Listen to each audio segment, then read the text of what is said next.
Hello, Liverpool fans. Welcome to the Liverpool Reaction, an American LFC podcast. Coach Ralph and I are excited to bring you this podcast. From games to players to club news, we cover everything LFC. You can find us on every platform and YouTube. Please take a second to follow or subscribe to the podcast. That way, you know when the latest podcast is up. Thank you for listening, and now on to the show. Hello, everybody. Welcome back to the Liverpool Reaction, an American LFC podcast. I'm joined by my co-host, Coach Ralph, and I am your other co-host. My name is Salim. Coach, 2 wins out of 2 games. Yep. Top of the table. Top of the table. Let's enjoy it while we can. Life is good right now. Yeah, it is. It's certainly good. We are going to start with the West Ham League Cup game, which was last Wednesday. It was a good performance, a good scoreline with a 5-1 victory. Kwanzaa was unlucky and got an own goal in the 21st, but Jota quickly made amends, scoring a nice header off of Chiesa's acrobatic volley. And then Jota scores again. Nice through ball from Curtis Jones. Nice to see him back on the field. And then in the 74th, Bradley gets to the byline, cuts it back. McAllister hits a nice shot. Great save by the goalie, but Mo is right there to follow it up. First time's it, top of the goal, roofs it almost. And then the 90th minute, Cody Gakpo cuts inside, then finishes short post. And then Gakpo again kind of turns Kudos inside out a little bit and gets a deflected goal to go in. So a lot of goals. 5-1 victory was the same last year against West Ham. So that's nice to see. A healthy win.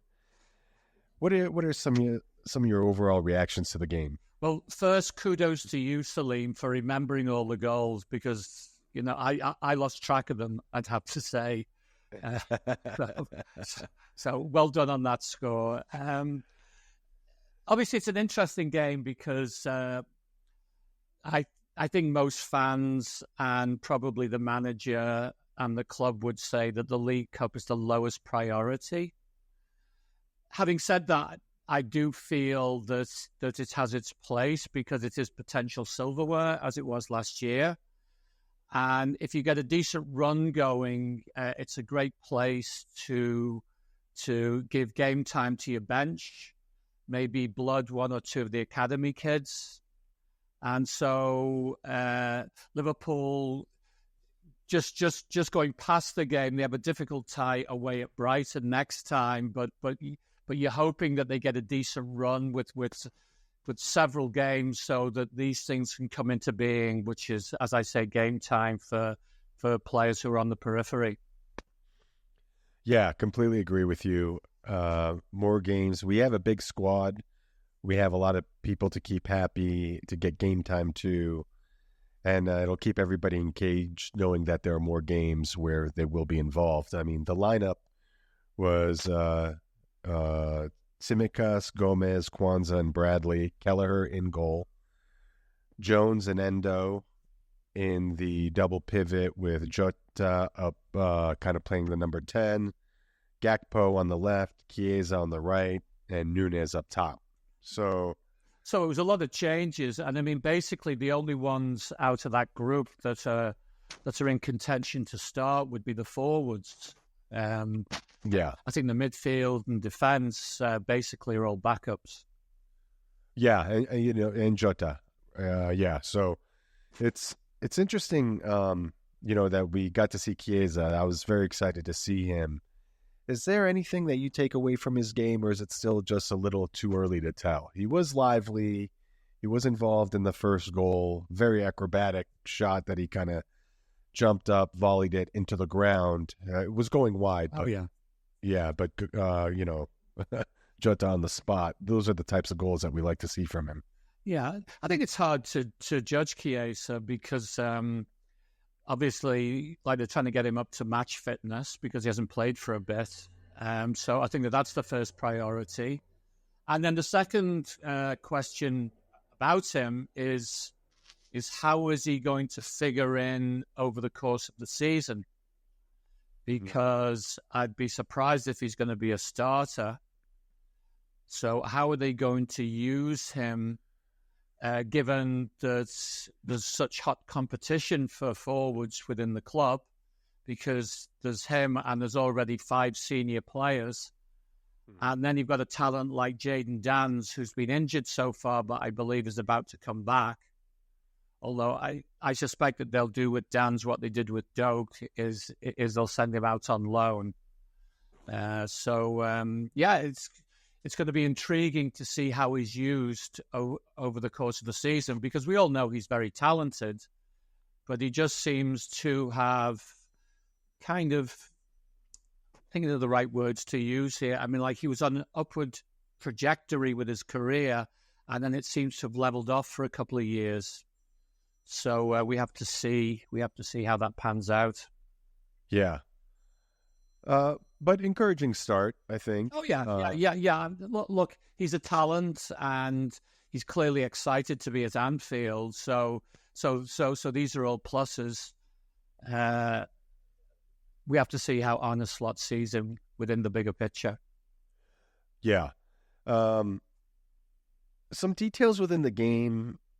There was the red card to Alvarez after a second yellow in the 76th, and I thought he hurt Mo for a second there, because Mo went down like a pile of bricks, and he's not one to, fake injuries or anything like that. He's not, per se, like McAllister is a little bit more dramatic, but so I was worried for a second, but he's this guy. Mo Salah, one thing that I think a lot of people kind of take for granted is how he's always available. I mean, he had a little stint last year coming back from Egypt where he got hurt, coming back from the African Cup. But, man, I mean, this guy just is solid. He's available. He's always hungry for goals. I think sometimes we take it for granted that he's there. He's playing. Coach, there's something to that, isn't it? Well, yes. I think for anybody that wanted to buy a player like Mo Salah, it's not just his history in terms of goals and assists and all of that, but as you say, he rarely gets injured. So I think that's obviously is a positive. Although when we come on to the game for Saturday, I have some other reflections about Mo Salah, but we'll come to that in due course. Yeah, sure. Yeah, that's fair. The red card, what I was getting at before I kind of sidetracked a little bit about Mo Salah, I mean, it really kind of, the game was almost dusted at 3-1 at that point, and then that just pretty much pushed Liverpool to get a few more goals and really kind of make the scoreline a little bit out of hand. I was really impressed with Cody Gakpo. It seems like he's if Diaz wasn't as hot as he has been, I think Cody Gakpo, is right there, isn't he? Well, Gakpo, he's a big guy, actually. Yeah, it's huge. And I think one thing with Gakpo is that when he gets up ahead of steam, he's a very powerful runner. He's very powerful on the ball, and he can kind of brush past players because of his physique and his power. So I think we've seen that a lot when he plays for the national team, and now we're starting to see it more and more with his play at Liverpool, because I didn't kind of get that impression in his early days at Anfield. Yeah, and his shots they're like Szoboszlai shots. I mean, they have he can drill it. Yeah, he can drill a ball. Absolutely no question about that. Another takeaway, Maka was unlucky not to score. He hit in Mo Salah's goal when Bradley cut the ball back.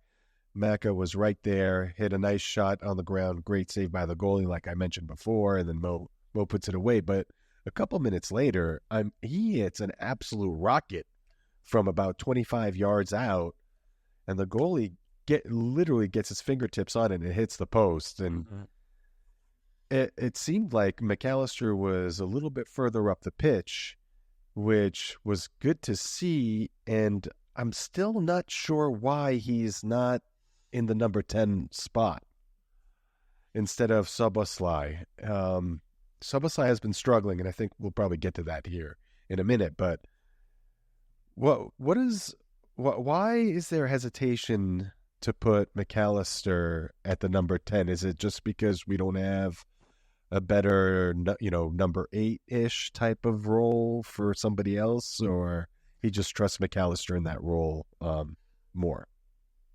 Well, I think it could be a bit of both. It appears that at this moment in time that his favoured three in midfield are McAllister, Gravenberch, and Szoboszlai. So he's going to align them in a way that he feels works for the team and for his system and tactics and what have you. So I think that McAllister can play. Actually, he can possibly. I think he can contribute in any of the midfield roles. But I think he looks at the qualities of each player that he has, and so that's how he sets them up. And it'll be interesting to see what happens going forward, because if you're looking at backups for midfield, he doesn't seem to rate Endo. So I would expect that either in January or next summer, Endo will be on his way. And by that time, the manager, Arne Slot, has had time to fully evaluate what he has at his disposal. Yeah. And in conjunction with the recruiting department there with Richard Hughes, they will have identified players that suit his style of play. So I think Endo's on his way out. Elliott is unfortunate to have been injured, as we both said before. So we don't quite know how he's going to figure in. So we have to wait for him to return. And Jones is back after a minor injury. Jones is an interesting case, I feel, because I think he's under pressure because he's a local boy. And at the same token, a lot of people would like to see him succeed because he's local. For me, I see him as a talented player, but I think I'd have to agree with what I hear commonly, which is he tends to dwell on the ball too much. And there's not always an end product to a lot of the things that he does.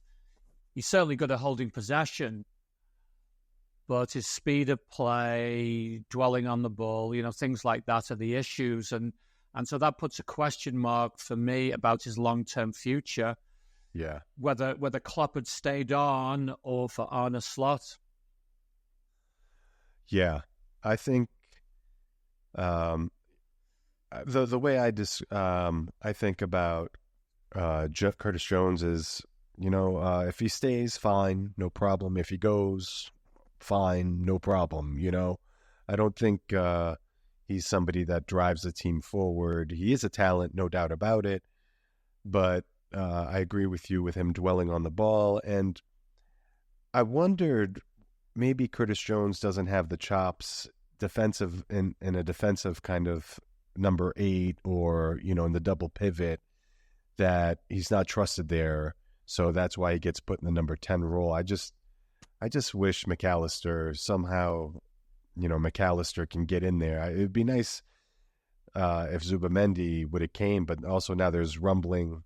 I think they're 14th in La Liga now, and they're struggling, and supposedly there's some noise coming out of there that Zubamendi is regretting his decision to stay.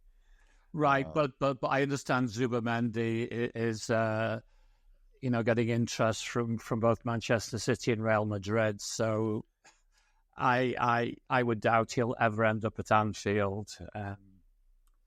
But you never know. I think the other player that we have to consider with Liverpool right now in the midfield is Tyler Morton. Mm-hmm. Because I think a clear decision was made to keep him and send Bajcetic out on loan. I mean, it could have gone the other way round, I would say. But but a decision was made, and he came on as a sub against West Ham. But I think he's going to figure into the mix. Like he was kept for a reason. He was kept for a reason, and until they sign more people in midfield, he is kind of your seventh option in midfield. How do you blood a guy like that into your squad, knowing that he's kind of the last selection in the midfield? Well, it's difficult. I mean, I think that you have to look at his career at Anfield, because he had a little run in the team a couple of seasons back, and I think Jurgen Klopp was the kind, that you just put him in and see how they do. And I recall that when he did play him, I can't remember how many games it was. It might have been anywhere from 2 to 4 games consecutively because there were injuries. Mm-hmm. That he was actually quite physical. He was quite physical. So I'm sure that that's part of the equation for a manager. Can they deal with the physical side of the game? And I would have to assume that he has some technical ability, else he wouldn't be at Liverpool Football Club. Yeah. And since then, he's had successful loan spells at Blackburn and at Hull in the Championship. He's become a regular for England under 21s as a number 6. So he's had a lot of good experience, and of course he played in pre-season as well. He played a lot in pre-season, so he's kind of 7th on the roll call. But there's going to be injuries, suspensions, and all that kind of stuff, and there's a lot of games. So he's going to, he's going to figure in. And I think one thing that was interesting with him was that he did get like the last 10, 15 minutes of the West Ham game, and then the next day he went down with the under-21s to Arsenal, scored, and was very dominant in a 3-0 win for the under-21s at Arsenal. So it seems like he has ability, and he has some leadership qualities perhaps as well. Okay, yeah. Sometimes you kind of forget that injuries and, suspensions and stuff happens because we're relatively healthy. So it's, those things do pop up. Good call, Coach. Well, look, I mean, like the only injury this year has really been for Harvey Elliott, and we've got more international break football coming up, and Liverpool are certainly one of the clubs that seems to be cursed when it comes to international break and injuries. So we'll have to wait with bated breath on that one. Yeah, we'll keep our fingers crossed for sure. Any player performances that stood out? Gakpo for me, Jota getting on the score sheet again was good. Those were the two that kind of stood out to me. Anything else stand out to you? Yeah, probably Gakpo. I mean, West Ham, I've watched their previous game against Chelsea, and they were poor. They were poor. Chelsea beat them easily. And then they come to Anfield, and even though they got the early goal, I don't really feel that they had a little spell at the start of the second half where they looked useful, because they do have some good players. Actually, they do have some good players, but I think overall it was a pretty comfortable victory for Liverpool. Even if the player hadn't been sent off and Gakpo hadn't scored those 2 late goals, it was just a very comfortable game for Liverpool. Yeah, I agree.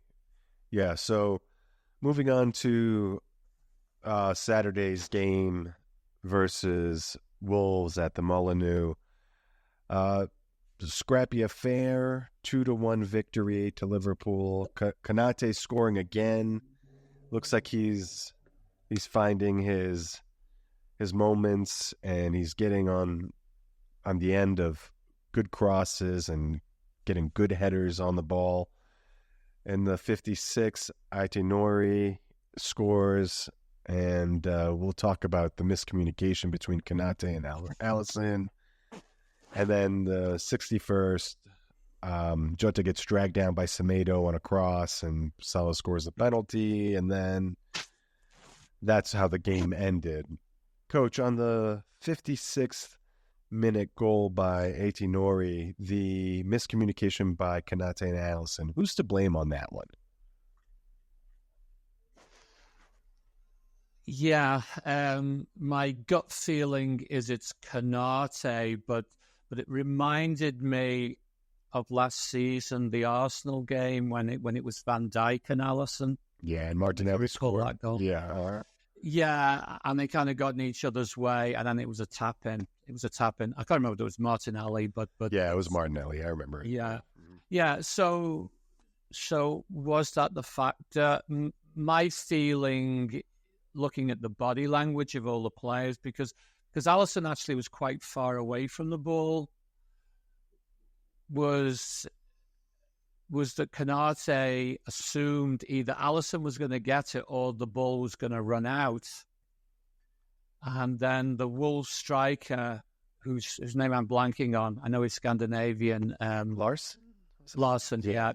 So he didn't give up on it, and he kind of pushed Konate to a side, which is surprising because Konate's a big guy, he's strong.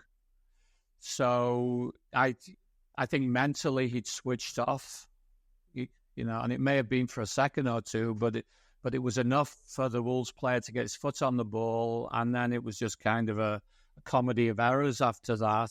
And I mean, it was a funny game overall, in as much as Liverpool won, which is good, but it was a very unconvincing performance overall. Wolves, I thought, played extremely well at times, especially in that opening spell. Mm-hmm. And I think one thing that was interesting was the observation of Slot after the game that they've had a week to prepare for the game and develop a game plan, whereas obviously Liverpool now is in the phase of the season where most of their work is going to be play a game, recover, and there's not as much coaching time all of a sudden. And Gary O'Neill, for me, who actually started at the Liverpool Academy as a coach, I think he's very good. I know he's under pressure because they're bottom of the league, but I was impressed. I mean, like, they're obviously missing one or two players in terms of somebody to convert or whatever, but very well coached team. I thought good game plan. They caused Liverpool problems in terms of good pressure. They didn't create a lot. But they looked like a good team. And then Liverpool gradually started to exert themselves, is how I would put it. Mm-hmm. And of course, there was a great chance for Szoboszlai, but I think you've got to give the goalkeeper credit there. It was a tremendous save. Yeah. And then right after that is when the Reds took the lead with Konate's goal.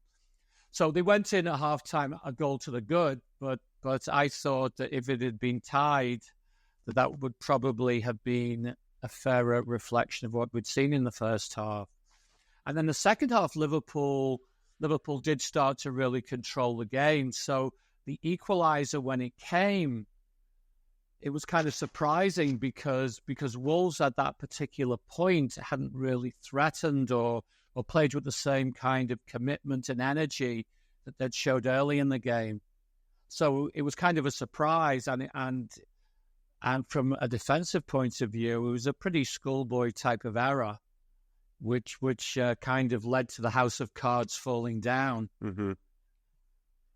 And then obviously there was a quick reprieve because of the penalty call when Jota was hauled down. So it was 2-1. And then I thought Liverpool were poor in the last 10, 15 minutes.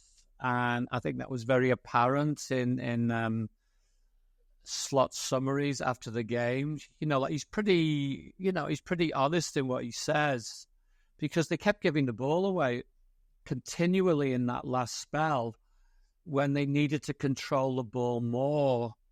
just to see out the win. And so it wasn't a great start and it wasn't a great finish by the Reds. And overall, I would say it was a win, which is good, but it was an unconvincing performance against a team that most would expect them to beat comfortably. Yeah, the Konate Allison situation, I sometimes, look at goalies and, goalies can see the whole field.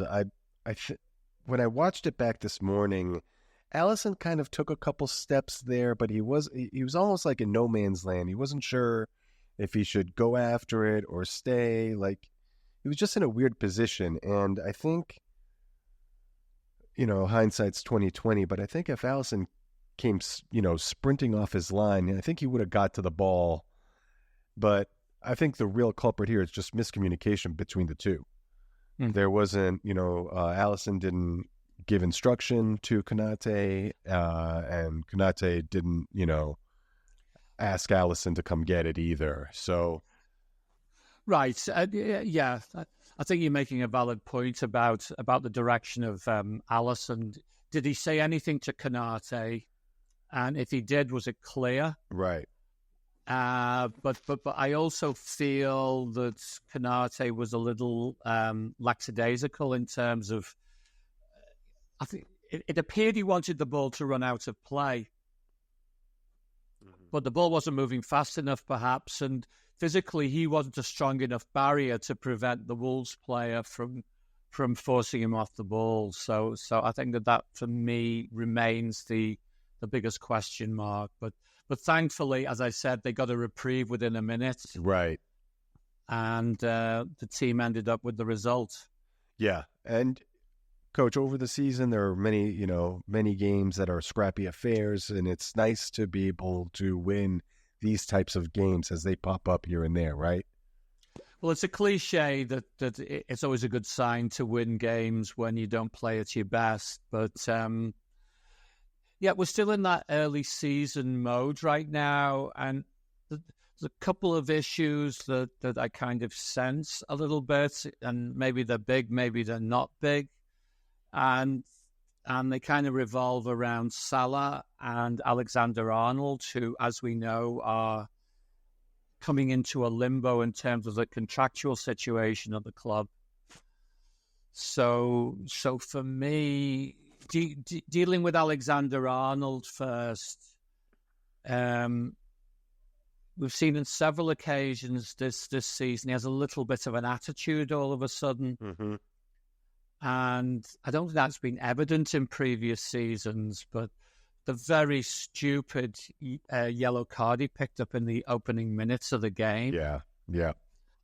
And, it was pretty apparent there was some kind of attitude on his part, because you're playing with fire a little bit because it's so early in the game.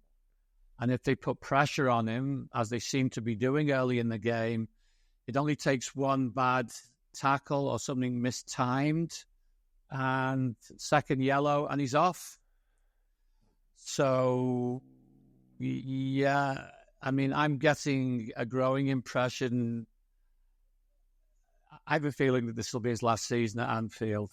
I just have a feeling because... there's just something about him that's different this year.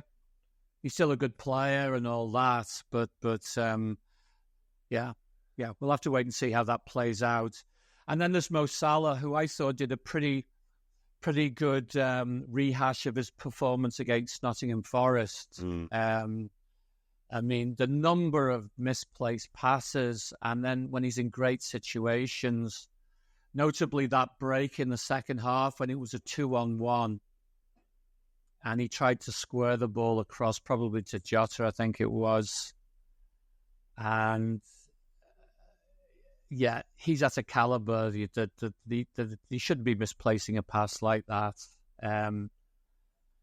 So I just feel that he's a potential issue, in as much as we've said before, he's the one player on the team that has a little bit of an ego. I mean, like he seems like a really good guy, but at the same time, he's very, he's very possessive, as it were, of his status at the club. He's aware of all the different goal-scoring records, and I think that this is something that motivates him. Mm-hmm. And I think that that's a positive. But at the same time, he's a part of the team, and sometimes maybe he doesn't play, or maybe he's got to come off, whether he likes it or not. And if you look at the way that Slot has set up the squad, and he's verbalized two players for each position. And so that being the case, it appears that Chiesa, who has just been signed by the club, appears to be the backup for Mo Salah. Mm-hmm. So coming back to what we spoke of earlier, will there have to be some kind of shared time between the two? Granted that Chiesa can play other roles, but I think, it's pretty clear that Diaz and Gakpo are on the left. I know that Darwin Núñez likes to play on the left, but he's also a centre forward, so it's him and Jota for the central role. And now there's Chiesa, who I think likes to play off the right. So, Salah might have to share time, and that's up to the manager to deal with that situation. Yeah, the yellow card that you mentioned, we've seen these things go drastically wrong. Declan Rice did it; he got a red card. Trossard did it; he got a red card. He got word. I think Trossard, he got a yellow card for doing that at the beginning, and then he went in for a pretty strong challenge, and they gave him another yellow card, and then walking papers with the red. So we've seen these things go sideways, and they could have went sideways. So that's a good shout, Coach, for sure. And I it's interesting that you mentioned Trent's quote unquote attitude. There is something looming there, something weird there. And when you look at Virgil and Mo and Trent, the fact that they could walk with us not getting any money for them is a big blow to the club's budget, isn't it?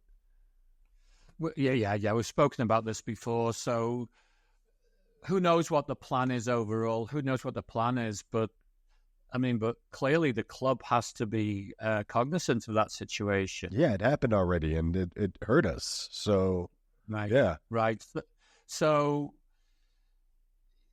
either they're confident that some, if not all, the players are going to sign, or, well, I don't know what the alternative is. Yeah.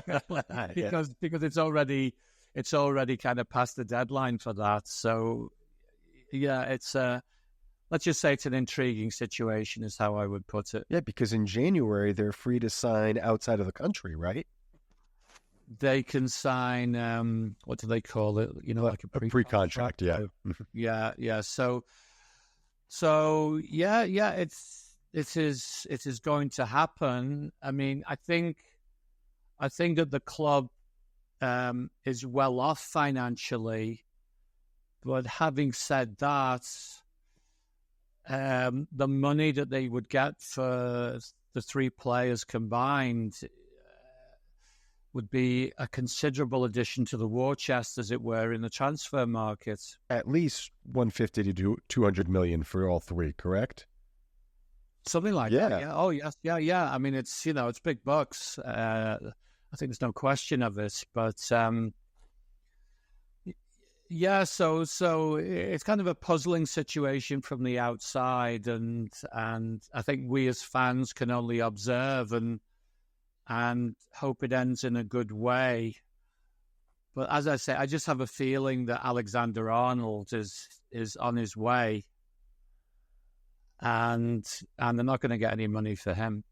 So I think the only way that they can look at it is that they get a good season out of him, and then and then he goes. I wonder if his attitude is related to them not talking to him about a contract, or that we know of. That he's kind of annoyed that he's a very good player. He's homegrown. This is his boyhood club, and could be. It could be. I mean, like, it could be a lot of things. Yeah. It could be a lot of things. I mean, he's had a lot of success in his career, but he's also had frustration, especially with the national team, because pretty much the media and the pundits and everything say, oh, in terms of talent, he's the best right back in England. But yet he's not figured that much. And then we had the failed experiment by Gareth Southgate with him this summer, where he starts 2 games and then he ends up being totally on the periphery. Well, time will tell, and hopefully there's some things going on in the background that we're unaware of to get, at least 2 of these guys signed, and we'll see. Time will tell. As far as player performances, man of the match, it's nice to see Konate on the score sheet. That was his first ever Premier League goal, so that's nice to get off that schneid. Obviously he had the blunder or the miscommunication with Allison, but nobody really stood out to me today because Luis Diaz was kind of nowhere to be found either. He had a quiet game, Diaz. I thought he could have been brought off earlier, actually, especially as Gakpo had played well against the Hammers. So yeah, he had a tired game. Well, I don't know if he's tired, but it was certainly a quiet game by his recent standards. So it'll be interesting to see what the story is for the next game. Whether Gakpo will start or whether he will stay with Diaz. Mm-hmm. Because you have the 2 games coming up quickly, Bologna and Palace. Right. So yeah. Who would you choose as man of the match? I'm having a hard time putting my finger on one. Is it Gravenberch again? I don't know. I think Gravenberch and McAllister did a good job in midfield, perhaps. Yeah.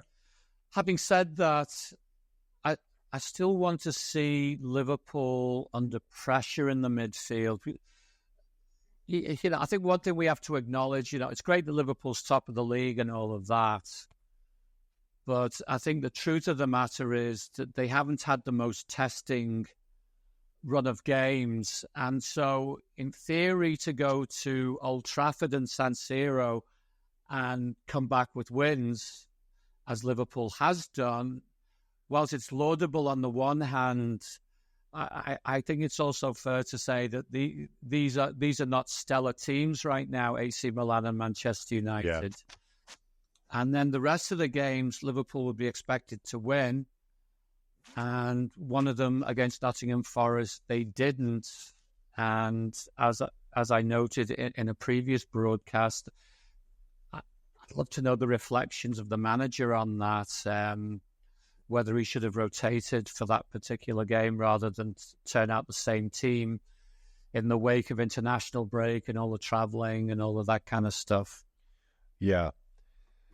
So looking ahead, you mentioned Bologna on Wednesday at Anfield, and then Crystal Palace over the weekend on Saturday, and then international break, and then Chelsea on Sunday the 20th, and then Leipzig Wednesday the 23rd, that's at Leipzig, and then at Arsenal the 27th, and then 4th round in the League Cup against Brighton on Tuesday the 29th. So a lot of games, and then you sprinkle an international break in between.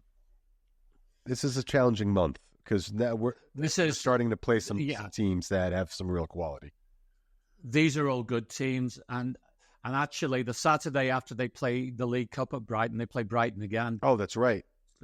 So it's back-to-back games with Brighton. So this is going to be more of a measure of where Liverpool are at. And so, which is the first game after the international break? It's Chelsea? It's Chelsea. Yep, Chelsea, and is that at Anfield? That's at Anfield. Yeah, that's at Anfield. So it'll be very, very interesting to see how he puts out a team for that particular game, based on what's happened with the Nottingham Forest. Now, Chelsea obviously been showing signs of life this year, as we have seen. Cole Palmer in particular. That free kick on Saturday was outrageous. He's unbelievable. So, I mean, but whereas Nottingham Forest don't have too many players playing international football, Chelsea will. So they will be in a similar situation to Liverpool in terms of players coming from all different places, and then their manager has to put out a team. And it appears that they try to play a more open game, which again you have to feel might suit Liverpool. Backtracking to this weekend, I'm not sure that the Palace will play an open game against Liverpool, but we'll have to wait and see on that.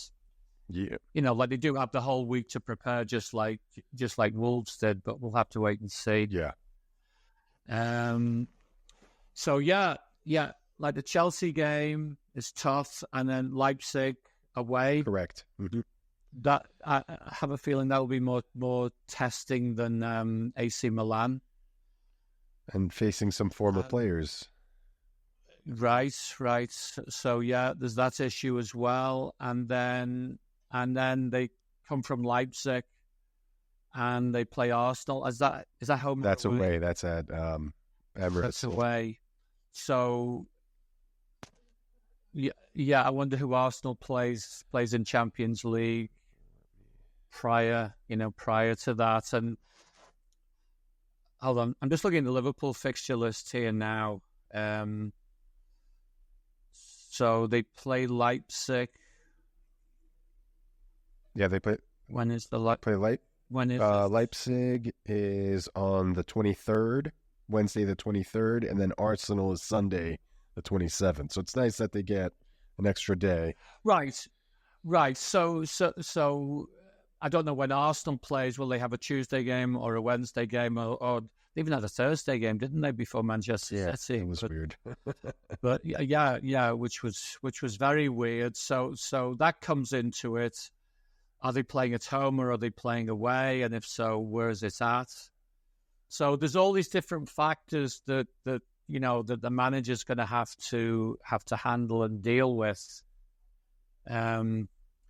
Arsenal play Shakhtar on the 22nd, and it's in London. It's at Emirates. Yeah.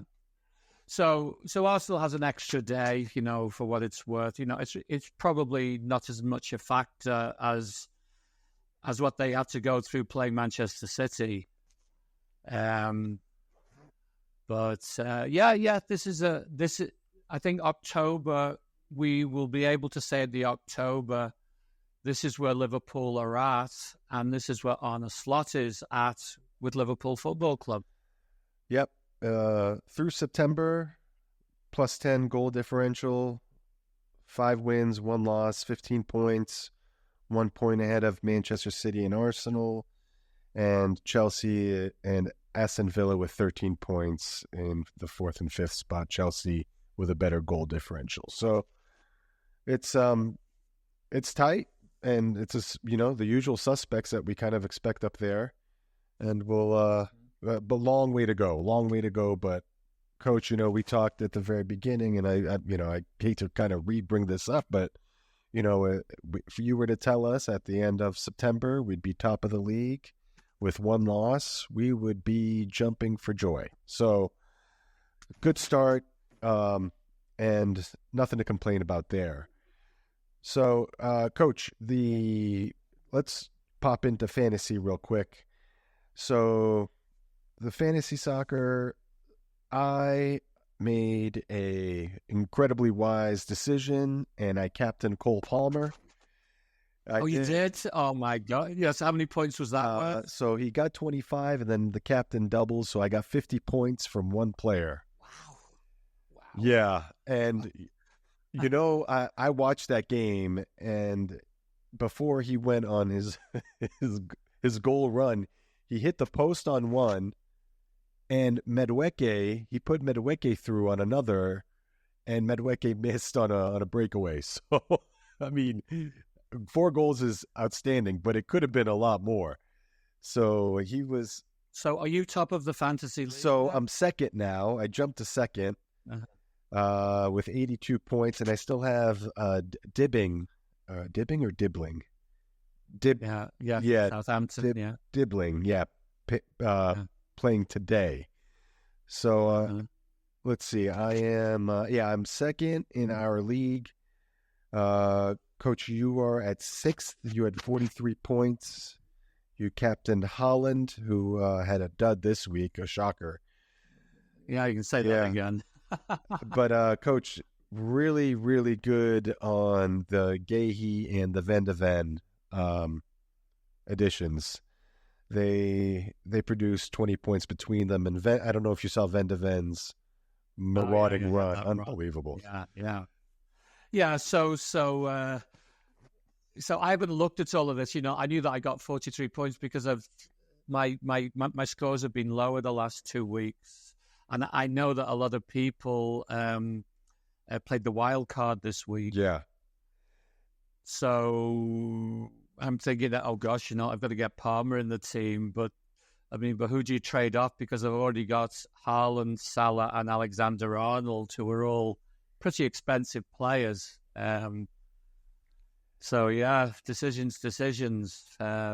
Should I wild card next? I don't know.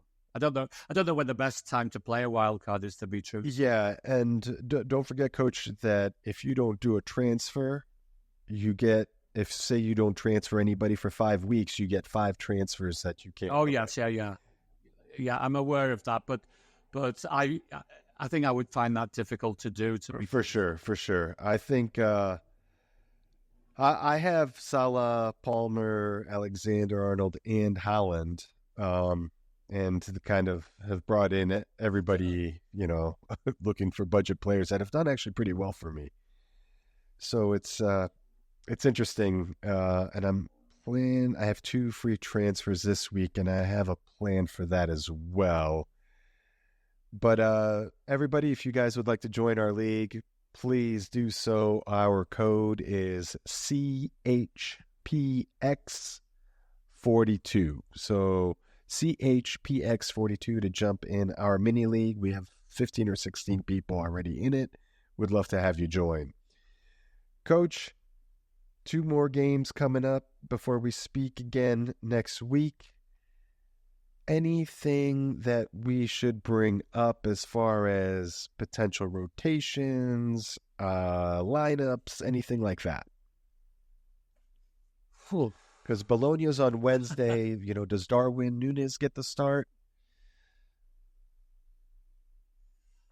I would have to believe so. Would he have started at the weekend? My suspicion is he might have. He might have started at the weekend. Yeah, I thought so too. Mm-hmm. But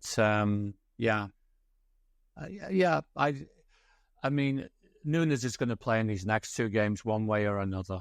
Yeah, and let's hope we know his work rate's always high. Let's hope his finishing, his boots are polished off for that. So, and then Crystal Palace on Saturday. You already mentioned that you think they're going to have a low block similar to Nottingham.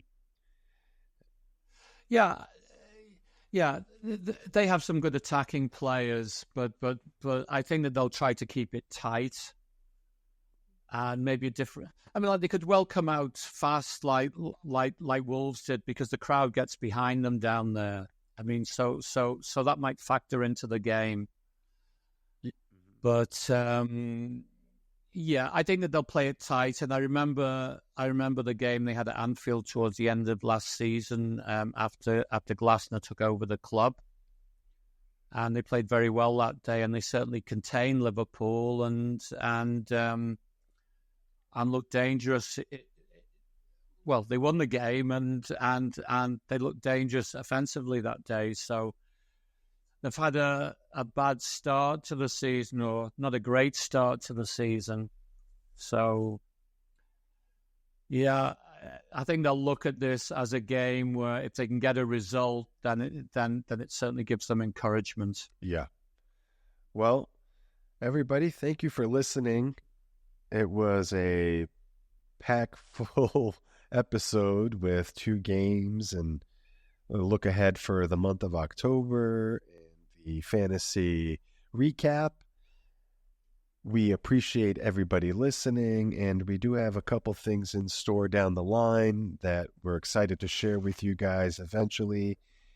Coach and I just have to work through some details on a couple things, and we, as always, appreciate you guys listening and subscribing. Thank you so much, and take care. We'll see you next time. Liverpool fans, thank you so much for listening to the Liverpool Reaction, an American LFC podcast. We hope you enjoyed the show and would greatly appreciate your support. Please leave a 5-star review and feel free to email us at tlrlfcpodcast@gmail.com. Looking forward to hearing from you. Till next time.